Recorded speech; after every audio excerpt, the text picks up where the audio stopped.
दोस्तों, आपका स्वागत है आपके अपने YouTube channel study for philosopher बाबा में। आज हम बात करेंगे नीति शास्त्र, सत्यनिष्ठा व अभिरुचि।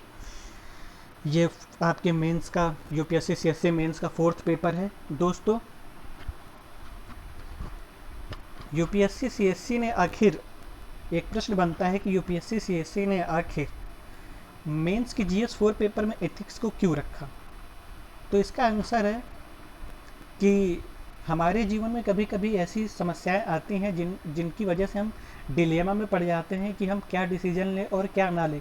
इसी तरह एक लोक सेवक के सामने भी कई ऐसी समस्याएं आती हैं जिससे वो नैतिक दुविधा में पड़ जाता है और उसको समझ नहीं आता है कि क्या सही है और क्या गलत है। वो जो भी निर्णय लेगा उसका उसका प्रभाव समाज पर और उसके अपने जीवन पर भी पड़ेगा। तो इसलिए जीएस 4 पेपर को मेंस में जीएस 4 पेपर को ऐड किया गया है और इससे न केवल एसए में फ़ायदा होगा बल्कि आपको प्रीलिम्स के सीसेट पेपर में जो डिसीजन मेकिंग के सवाल पूछे जाते हैं उसमें भी आपको डिलेमा वाली क्वेश्चन सॉल्व करने में हेल्प मिलेगी। आप इसका शेष जीएस के तीनों पेपर में यूज़ नहीं कर सकते। और ये जीएस 4 पेपर आपको कॉन्सेप्चुअल बेस्ड है। इसमें अगर आपकी कॉन्सेप्ट पे पकड़ हो गई तो आप इसमें अच्छे नंबर भी ला सकते हो। तो दोस्तों, आज की सेशन शुरुआत करने से पहले देखते हैं आज का मोटिवेशनल कोट। किसी भी इंसान की इच्छा शक्ति और दृढ़ संकल्प उसे भिखारी से राजा बना सकता है। दोस्तों, अगर आप में दृढ़ इच्छा शक्ति और दृढ़ संकल्प है तो आप अपने लक्ष्य को प्राप्त कर सकते हैं। जैसा कि चाणक्य ने कहा था कि इच्छा करो, दृढ़ता से चाहो और उसे पाने के लिए मर मिटो। अगर आप में वो जज्बा और वो जुनून है आईएएस बनने का तो आप ज़रूर वो बन के रहोगे जो आप बनना चाहते हो और आप वही बनोगे ही बनोगे। बस आप रास्ते में कितनी भी रुकावटें, कितनी भी मुश्किलें क्यों ना आ जाए, बस उनको पार करते हुए अपने लक्ष्य पर नज़र गड़ाए रखनी है। क्योंकि जब भी हमारा लक्ष्य बड़ा होता है तो उसको पाने का रास्ता भी लंबा होता है। अगर हमारी निगाह लक्ष्य पर बनी रहेगी तो हम कभी भी अपने रास्ते से भटकेंगे नहीं। तो दोस्तों, ये रहा हमारा आज का मोटिवेशनल कोट। हम आज के सेशन की शुरुआत करने से पहले दो केस स्टडी की बात करते हैं। पहली केस स्टडी है कि आप एक्स कैंडिडेट हो और एक है वाई कैंडिडेट। आप एक जेट कंपनी में काम करते हो। जो कि प्राइवेट कंपनी है, जो कि उसको प्रॉफिट अर्न करना है। आप एचआर के पद पर नियुक्त हैं। आपको कई लोगों का इंटरव्यू लेना है और इंटरव्यू ले करके उनको नियुक्ति पत्र देना है। उसी समय जब आप इंटरव्यू ले रहे होते हो तो आपका ये फ्रेंड वाई आपके पास आता है और आपको पास आकर के अपना रिज्यूमे पेश करता है। अब ये खास बात यहाँ पर ये है कि ये जो वाई है आपके बचपन का क्लोज फ्रेंड है और आप इसके बारे में एक बात जानते हो। जब आपने इसका रिज्यूमे देखा तो इसने रिज्यूमे में अपने बारे में बहुत ही अच्छी अच्छी चीज़ें बता रखी हैं। लेकिन आपका बचपन का दोस्त है इसलिए आप जानते हो कि इसके ऊपर कुछ साल पहले पुलिस केस लग चुका है गुंडागर्दी के मामले में। पहले ये बहुत ज़्यादा गुंडागर्दी करता था लेकिन अब ये सुधर चुका है। ये बात आप जानते हो और वो कैंडिडेट जानता है, कंपनी नहीं जानती है। तो क्या आप और आपकी कंपनी का कोड ऑफ एथिक्स कहता है कि हमें वही बंदे चाहिए जो साफ़ सुथरे हों, जिनका आचरण अच्छा हो, व्यवहार अच्छा हो, जिन पे कोई पुलिस केस ना हो और जो हमें ज़्यादा से ज़्यादा प्रॉफिट अर्न करवा सकें। तो दोस्तों, क्या आप इसको सिलेक्शन दोगे? लेकिन इसके साथ एक और प्रॉब्लम ये है कि ये अपने घर का इकलौता ऐसा बंदा है जिसकी फैमिली इस पर डिपेंड करती है। तो क्या आप इसे सिलेक्शन दोगे? अगर आप इसे सिलेक्शन देते हो तो आपकी कंपनी के कोड ऑफ एथिक्स का वायलेशन हो रहा है, यानी आप कंपनी के नज़रिए से एथिकल नहीं हो। आपकी अंतरात्मा कह रही है इसे नौकरी दे दो तो आप मॉरलिटी के हिसाब से सही हो। लेकिन अगर आपने इसको मॉरलिटी के हिसाब से अपनी अंतरात्मा की आवाज़ नहीं सुनी तो आपने इसको नौकरी नहीं दिया तो आप एथिकली सही हो जाओगे, मॉरलिटी गलत हो जाओगे। तो दोस्तों, क्या इसे नैतिक या अनैतिक कहा जाएगा? अब एक केस स्टडी और। आप एक क्रिमिनल लॉयर हैं, वकील हैं। आप एक क्रिमिनल लॉयर हैं, आपके पास एक मुवक्किल आता है केस लेकर के। उसका केस ये है कि उसने दहेज के चक्कर में अपनी बीवी को प्रताड़ित किया है, बहुत ज़्यादा प्रताड़ित किया है। अब उसकी बीवी सुसाइड करने वाली थी लेकिन उसकी बीवी ने सोचा कि चलो क्यों ना न्याय की गुहार लगाइए, सुप्रीम कोर्ट हमें न्याय देगी, आखिर न्याय पाना हमारा भी अधिकार है। तो अब जो उसका पति है आपके पास आता है अपना केस लेकर के कि आप भैया मुझे किसी भी कीमत पे जितवाओ, मैं आपको पैसा दे रहा हूँ। अब आपका कोड ऑफ एथिक्स कहता है वकालत का कि आपके पास जो भी मुवक्किल आया है आपको उसका केस लड़ना है और उसे बचाना है। अब आपके पास 4 ऐसे सवाल हैं जो आप उस औरत से पूछोगे तो वो औरत उसका जवाब नहीं दे पाएगी और आप अपने मुवक्किल को बाइज्जत बरी करवा लोगे। लेकिन यहीं पर आपके साथ एक दुविधा पैदा होती है। आपकी अंतरात्मा कहती है कि औरत सही है, इसको न्याय मिलना चाहिए। और ये जो 4 क्वेश्चन है वो सिर्फ मैं जानता हूँ, ना कि मेरा मुवक्किल, ना ही ये औरत। अगर मैं वो 4 क्वेश्चन पूछ दूँ तो मेरा मुवक्किल बरी हो जाएगा। अगर मैं वो 4 क्वेश्चन नहीं पूछता हूँ तो इसके साथ अन्याय हो जाएगा। तो दोस्तों, इस कंडीशन में अगर वो अपनी अंतरात्मा की आवाज़ सुनता है तो वो औरत को न्याय दिलाएगा, अपने मुवक्किल के साथ गलत करेगा, यानी अनैतिकता करेगा, एथिकल पॉइंट ऑफ व्यू से यहाँ गलत हो जाएगा। और अगर वो अपनी अंतरात्मा की आवाज़ नहीं सुनता है, औरत के साथ अन्याय करवाता है, तो अपने मुवक्किल के साथ एथिकली सही हो जाएगा। तो ये 2 केस स्टडी हैं जिनको आधार बनाकर हम अपनी आगे की पढ़ाई करेंगे। एथिक्स शब्द इंग्लिश वर्ड से लिया गया है, जिसकी उत्पत्ति ग्रीक शब्द इथिका से हुई है, जिसका मतलब है रीति, प्रचलन या आदत। प्रचलन, रीति या आदत मनुष्य के वे कर्म हैं जिनका उसे अभ्यास हो जाता है। मनुष्य की ऐच्छिक क्रिया आदत कहलाती है। आचरण वे कर्म हैं जिन्हें किसी उद्देश्य या इच्छा से किया जाता है। नीति शास्त्र इन्हीं ऐच्छिक क्रिया या आचरण का समग्र अध्ययन है। देखिए, आदत क्या होती है? जो हम बचपन से करते आ रहे हैं, जिसे जिसे हमें परिवार वालों ने सिखाया है, स्कूल ने सिखाया, जैसे सुबह 4 बजे उठना, एक्सरसाइज करना, जॉगिंग करना, हेल्दी फूड लेना। प्रचलन, वे नियम, कायदे, कानून जो समाज ने बनाए हैं, जैसे कि आप एजुकेशन लोगे, जॉब करोगे तो ही आप अच्छी इनकम जनरेट कर पाओगे। महिलाएं काम नहीं कर सकती, समलैंगिकता अपराध है। इस तरह से ये प्रचलन हो गई, रीतियाँ हो गई। अब ऐच्छिक कर्म वे होते हैं जिन्हें आप अपनी इच्छा से करते हो। जैसे कि आपके घर में कोई मेहमान आता है, आप उसके पैर छूते हो, तो ये आपकी इच्छा है, आपने अपनी इच्छा से किया। लेकिन वहीं अगर आपके घर में मेहमान आता है और आपके फादर कहते हैं कि आओ बेटा इनके पैर छुओ, तो ये आप पे थोपा गया है, आप अपनी इच्छा के बिना कार्य कर रहे हो, तो ये अनैच्छिक कर्म कहलाते हैं। क्रियाएं 2 प्रकार की होती हैं, ऐच्छिक और अनैच्छिक। आचरण वे कर्म हैं जिन्हें किसी उद्देश्य या इच्छा से किया जाता है। जैसे कि मेरा आचरण है, मान लो जब भी मैं किसी से मिलता हूँ तो मैं नमस्ते करता हूँ। नमस्ते करना मेरे स्वभाव में है, मेरे आचरण में है। अब नीति शास्त्र इन्हीं ऐच्छिक क्रिया या आचरण का समग्र अध्ययन है। एथिक्स में क्या होता है? एथिक्स में है क्या है और क्या होना चाहिए, इन दोनों का समग्र रूप से अध्ययन होता है। अगर हम एक मोटे मोटे वे में कहें तो एथिक्स क्या है और क्या होना चाहिए का समग्र अध्ययन है, उसे नीति शास्त्र कहते हैं। अब दुविधाएं। नीति शास्त्र मानवीय व्यवहार के उस बात की अच्छाई या बुराई का चिंतनशील अध्ययन है जिसकी कुछ व्यक्तिगत जवाबदेही है। एथिक्स में निम्न दुविधा को शामिल किया जाता है: अच्छा जीवन कैसे जिया जाए, हमारे अधिकार एवं जवाबदेही, सही और गलत की भाषा, नैतिक निर्णय क्या सही है और क्या गलत है। ये जैसे कि हमने डिलेमा में देखा था कि वकील साहब क्या सही और क्या गलत के चक्कर में ही फंसे थे, इसलिए वो नैतिक और अनैतिक हो जा रहे थे।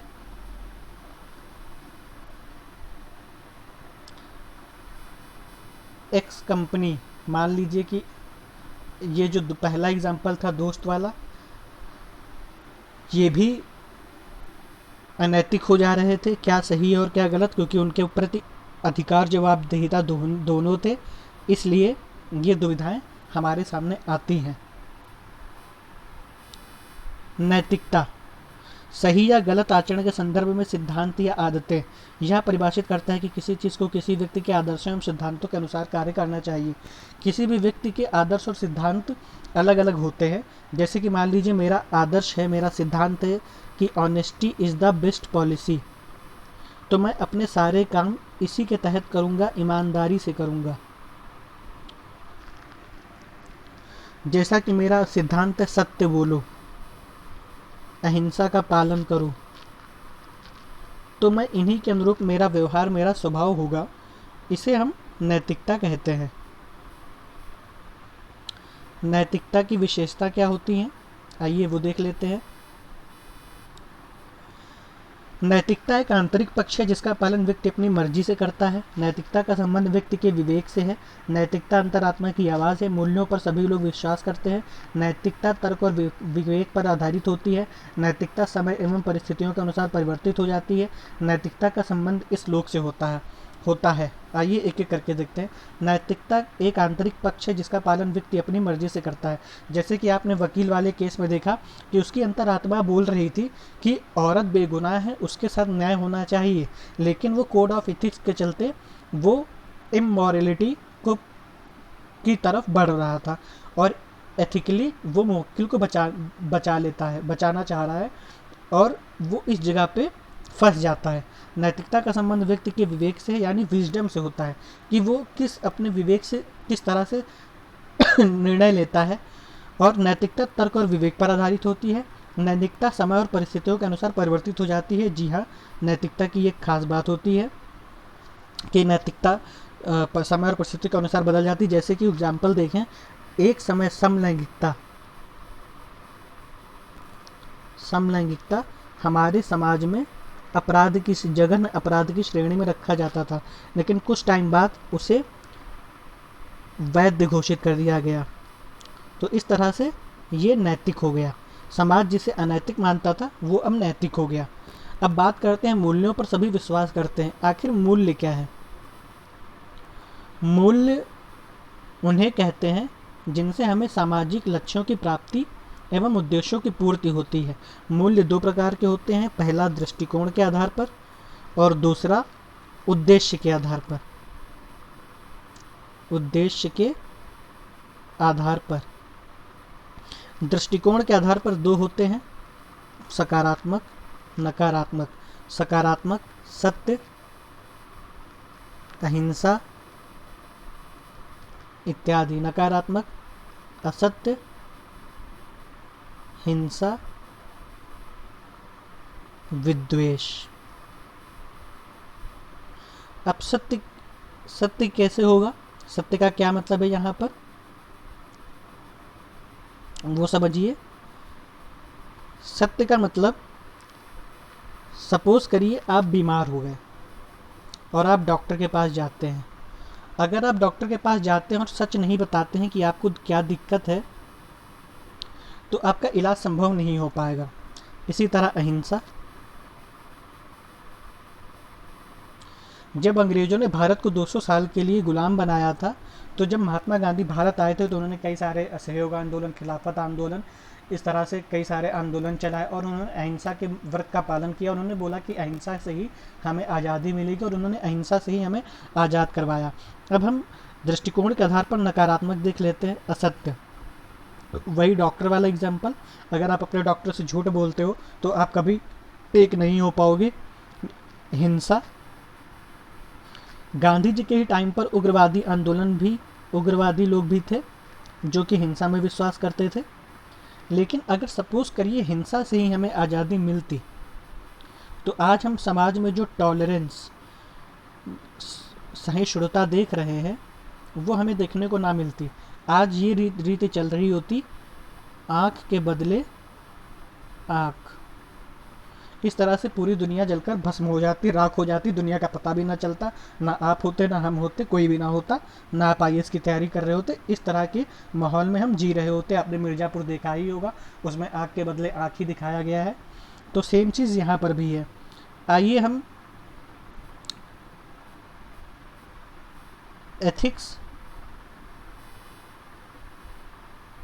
एथिक्स और मॉरलिटी के बीच क्या डिफरेंस है वो देख लेते हैं।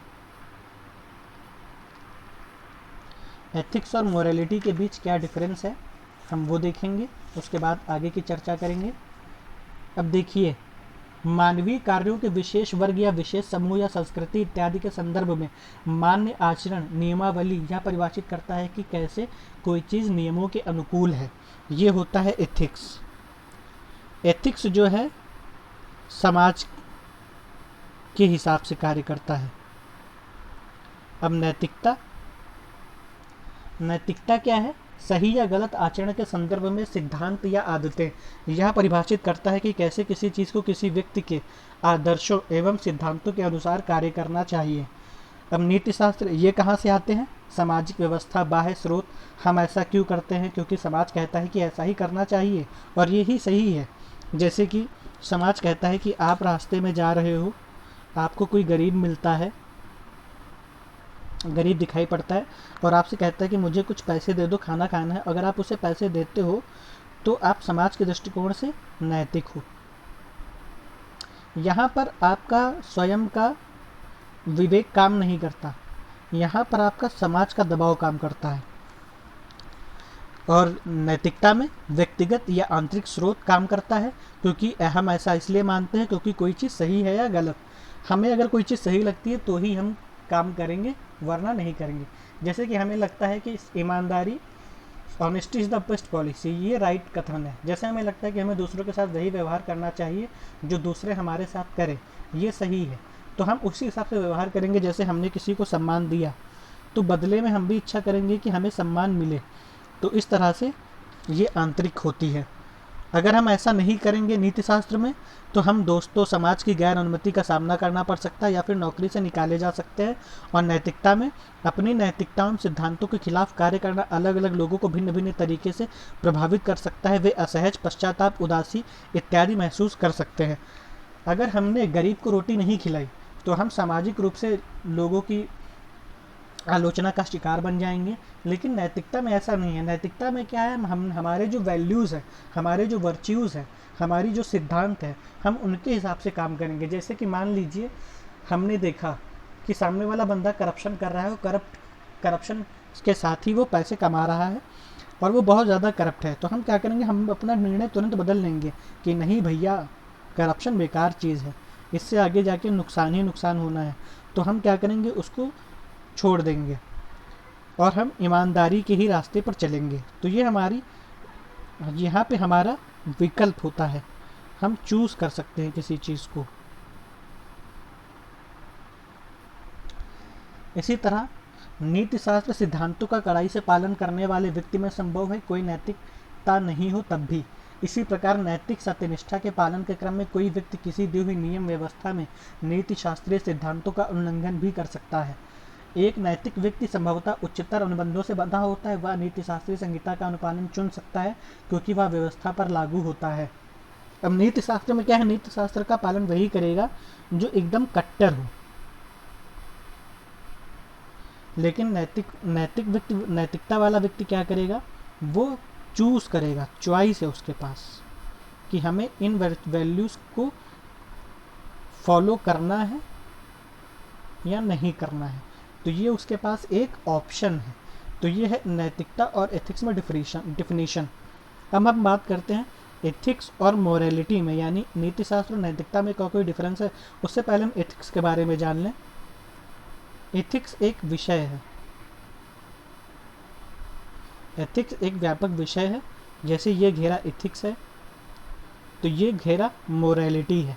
मतलब नीति शास्त्र का अंग है नैतिकता, दोनों में बहुत ही क्लोज्ड रिलेशन है। तो आइए हम उसको समझते हैं। एथिक्स क्या है? नीति शास्त्र 3 प्रकार का होता है।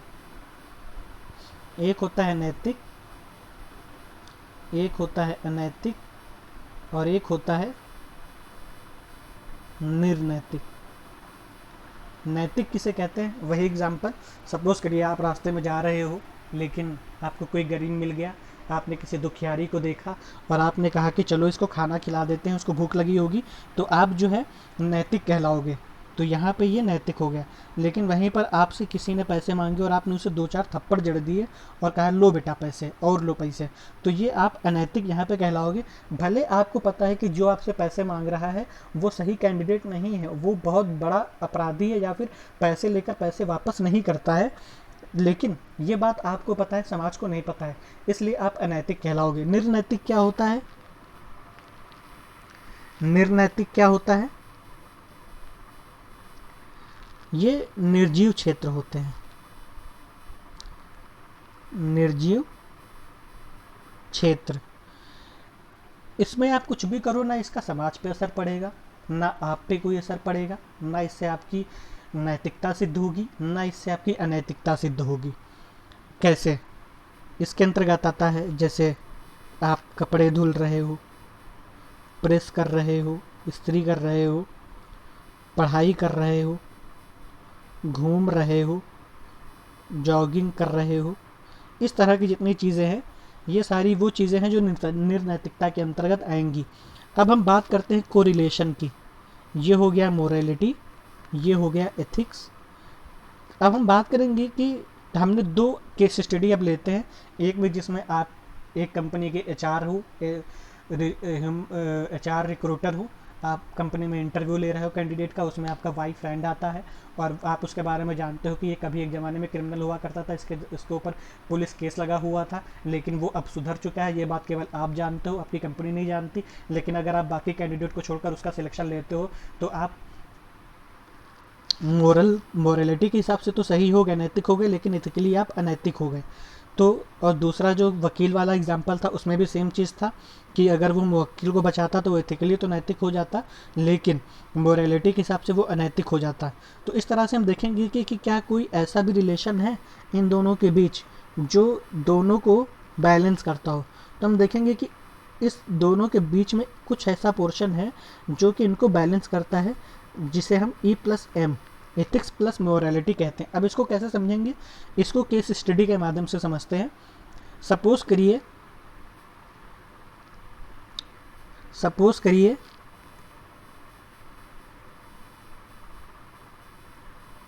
फिर से वही वकील का एग्जांपल, आप एक क्रिमिनल लॉयर हो,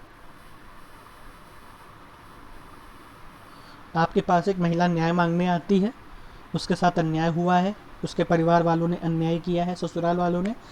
आपकी अंतरात्मा कह रही है कि ये महिला सही है, इसका केस लड़ना चाहिए। कोड ऑफ एथिक्स भी आपका कहता है वकालत में कि आपको उस महिला का केस लेकर उसे जितवाना चाहिए और जो दोषी हैं उनको सज़ा दिलवानी चाहिए। तो यहाँ पर क्या है, आप अपनी अंतरात्मा की भी आवाज़ फॉलो कर रहे हो, आप अपने कोड ऑफ एथिक्स को भी फॉलो कर रहे हो और आप उस महिला को केस जितवा देते हो। तो आप मोरालिटी के हिसाब से नैतिक हो गए और एथिकली आप नैतिक हो गए। तो ये एथिक्स और मोरालिटी के बीच क्लोज्ड रिलेशन है जिसे हमने आपको समझाया। आइए अब बात करते हैं नीति शास्त्र की शाखाएं, टाइप्स ऑफ एथिक्स। नीति शास्त्र जो है 4 प्रकार का होता है, वर्णनात्मक नीति शास्त्र, नॉर्मेटिव एथिक्स, आदर्शवादी नीति शास्त्र, आइडियलिस्टिक एथिक्स, अधिनीति शास्त्र, मेटा एथिक्स, व्यवहारिक नीति शास्त्र, अप्लाइड एथिक्स। अब हम आइए एक एक करके इनको देखते हैं। पहले देखते हैं वर्णनात्मक नीति शास्त्र या नॉर्मेटिव एथिक्स। इसके अंतर्गत आता है कि क्या है, हम अध्ययन करते हैं इसमें क्या है। वर्णनात्मक नीति के शास्त्र के अंतर्गत इस बात की भी खोज एवं पहचान की जाती है कि किसी समाज में कौन से नैतिक नियम हैं और कौन से आदर्श प्रचलित हैं, अर्थात वे कौन कौन से ऐच्छिक कर्म हैं जो इस समाज में नैतिक आधार पर निंदनीय माने जाते हैं। इसके अलावा समाज में मूल्य जनित विश्वासों, उचित और अनुचित माने जाने वाले कर्मों तथा व्यक्ति विशेष के सद्गुणों की पहचान करना भी वर्णनात्मक नीति शास्त्र के कार्य है। यही नहीं बल्कि वर्णनात्मक नीति शास्त्र नैतिक निर्णयों का विश्लेषण भी करता है, साथ ही इस बात की परीक्षा भी करता है कि विभिन्न मानव समूहों द्वारा तय किए गए नैतिक प्रतिमान कौन कौन से हैं। ये हो गया वर्णनात्मक नीति शास्त्र। इसके अंतर्गत आते हैं अरस्तु, कांट, गांधी, गीता और बस इतनी ही चीज़ें आती हैं। अब हम बात करते हैं आदर्शवादी नीति शास्त्र की। आदर्शवादी नीति शास्त्र उसे कहते हैं, उस आदर्श या मापदंड से है जिसके आधार पर उचित और अनुचित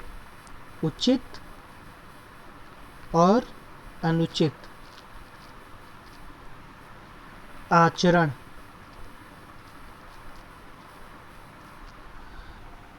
उचित और अनुचित आचरण का निर्णय किया जा सके। अगर हम दूसरे शब्दों में इसे कहें आसान भाषा में, तो नीति शास्त्र की इस शाखा के अंतर्गत आचरण का आदर्श बतलाया जाता है।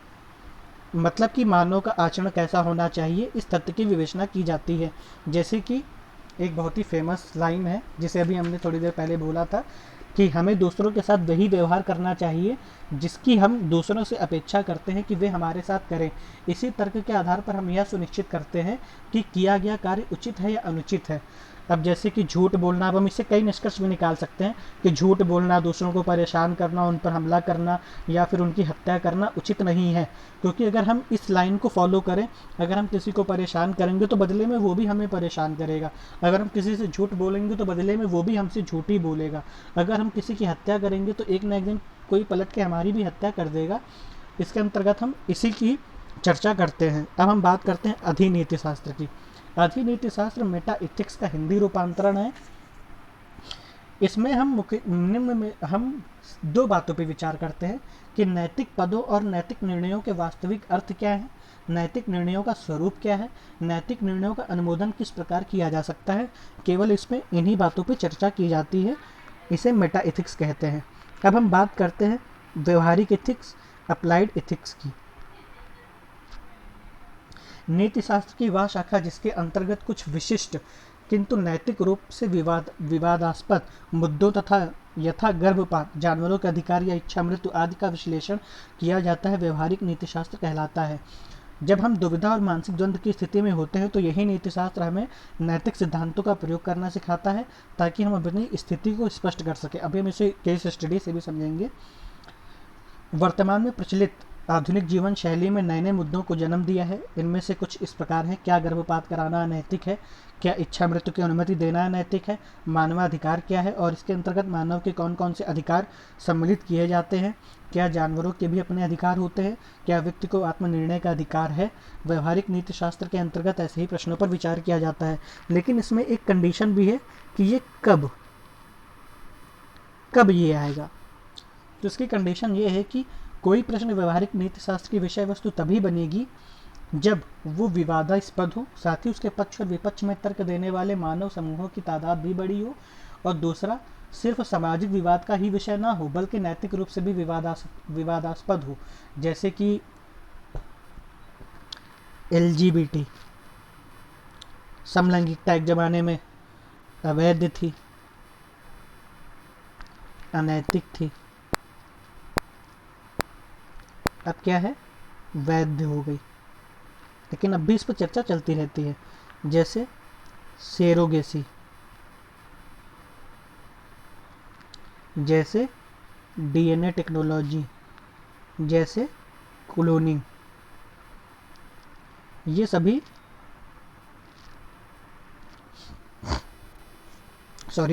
सभी अप्लाइड एथिक्स के एग्जाम्पल हैं। अब हम इसको एक एक करके समझते हैं। पहला है DNA टेक्नोलॉजी। दोस्तों DNA टेक्नोलॉजी में क्या है कि इसके थ्रू हम कैंसर का इलाज करने में हमें मदद मिली है, काफ़ी हेल्प मिली है। लेकिन दोस्तों DNA टेक्नोलॉजी के अंतर्गत अगर हम नीति शास्त्र एथिकल पॉइंट ऑफ व्यू से बात करें तो हम इसके थ्रू क्या हो सकता है, प्रकृति के साथ छेड़छाड़ भी हो सकती है। जैसे कि हम किसी भी आने वाले बच्चे का, पीढ़ी का DNA बदल दें, उसकी नाक कैसी होगी, उसकी आंखें कैसी होंगी, उसका फेस कैसा होगा, हम ये सब अपने हिसाब से डिसाइड करने लगे तो ये अनएथिकल हो जाएगा। उसी तरह से क्लोनिंग तो आप जानते ही हैं कि हमारे यहाँ भारत में सबसे पहली क्लोनिंग से बनने वाली जो बकरी, वो जो थी जानवर, वो डॉली थी। सॉरी, मुझे भेड़ या बकरी में कन्फ्यूज़न है, वो डॉली थी। तो इसी तरह क्लोनिंग भी अनएथिकल हो सकता है। कैसे? आपने हॉलीवुड की एक मूवी देखी होगी, जेमिनी मैन। इसके हीरो थे विल स्मिथ साहब। इसमें कहानी ये है कि विल स्मिथ जो हैं USA की आर्मी में काम करते हैं, आर्मी के लिए काम करते हैं। वो क्या करते हैं, शूट आउट में वो शूटर का काम करते हैं। उनका निशाना बहुत सटीक बैठता है, बहुत ही सटीक तरीके से काम करते हैं। लेकिन अब क्या है, उनकी एज हो चुकी है और वो रिटायरमेंट ले लेते हैं। लेकिन उनके ऑफिस वाले कहते हैं कि रिटायरमेंट मत लो, हमें तुम्हारी ज़रूरत है, लेकिन वो कहते हैं कि नहीं, मैं थक चुका हूँ, मैं और हत्या नहीं कर सकता और लाशें नहीं देख सकता।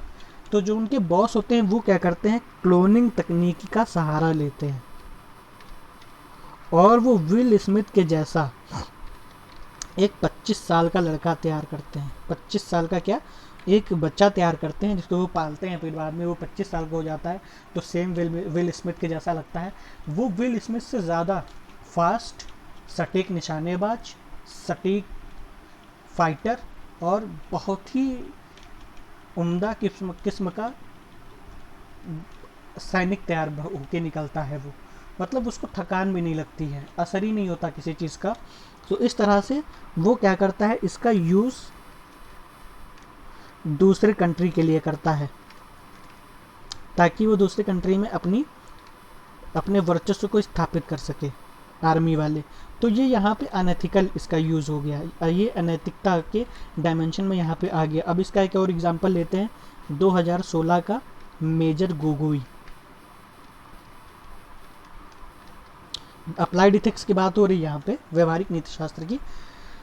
2016 की घटना आपको याद होगी, जम्मू और कश्मीर में वहाँ के लोग जब पथराव कर रहे थे तो पथराव में भारतीय सैनिकों ने जवाब में उनको रोकने की कोशिश करी, लेकिन वो पत्थरबाजी रुक नहीं रही थी। तो मेजर गोगोई ने क्या किया, पत्थरबाजों में से किसी एक को पकड़ा और उस एक को पकड़ के क्या किया, अपनी कार में बांध दिया और उसको लेकर पत्थर वाली जो पत्थरबाज थे उनकी भीड़ में से निकलने लगे। तो पत्थरबाजों ने पत्थर का पथराव करना बंद कर दिया, जिससे उन्होंने इस डिसीजन से अपने सैनिकों की जान बचा ली। लेकिन आर्मी की तो न्यायालय ने उन्हें बाइज्जत बरी कर दिया, बोला वेरी गुड, बहुत अच्छा काम किया तुमने, तुम्हारे जैसा कोई महान पैदा ही नहीं हुआ। लेकिन अगर हम एथिकली देखें तो क्या किसी व्यक्ति के प्राणों के अधिकार के उल्लंघन करते हुए सैनिकों की जान बचाना उचित था?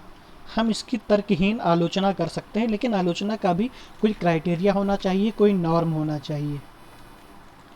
हमें उन नॉर्म के तहत ही आलोचना करनी चाहिए। इथिक्स में कुछ नॉर्म्स होते हैं। तो क्या इथिकली ये सही था? अब आप बताइए, ये आपके लिए क्वेश्चन है, क्या ये इथिकली सही था? दोस्तों, ये रहा हमारा आज का सेशन। हम अभी कुछ वीडियोस में सिर्फ एथिक्स की बेसिक टर्मिनोलॉजी पे ही बात करेंगे। हम डिफरेंसेस समझेंगे कि आज हमने इथिक्स के बारे में जाना, मोरालिटी के बारे में जाना, वैल्यू के बारे में जाना, टाइप्स ऑफ इथिक्स जाना, और अब हम जानेंगे कि इमोशन क्या होते हैं, इमोशनल इंटेलिजेंस किसे कहते हैं, इंटेलिजेंस किसे कहते हैं, फिलोसोफर थिंकर्स के बारे में जानेंगे और कुछ केस स्टडी देखेंगे।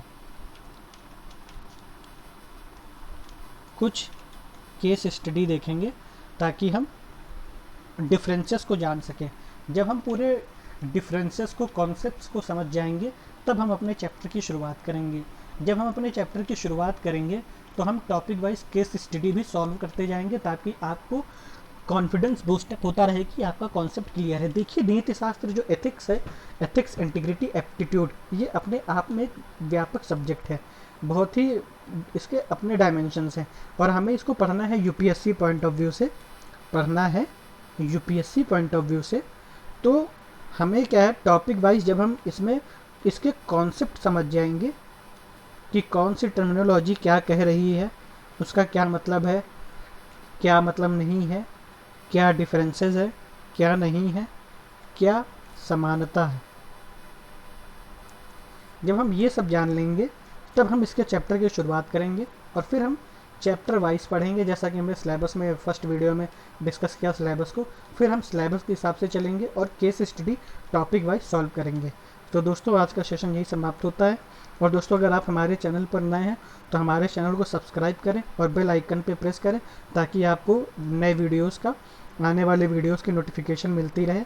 और आपके जो भी सुझाव हों वो हमें लिख कर बताएं कि हम और कैसे सुधार कर सकते हैं अपने इस लेक्चर में और वीडियो में।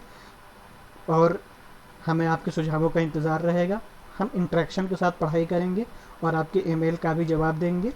उसके लिए आप अपनी ईमेल के थ्रू भी हमें सुझाव दे सकते हैं। Thank you guys, thank you watching my video, thanks for watching my video.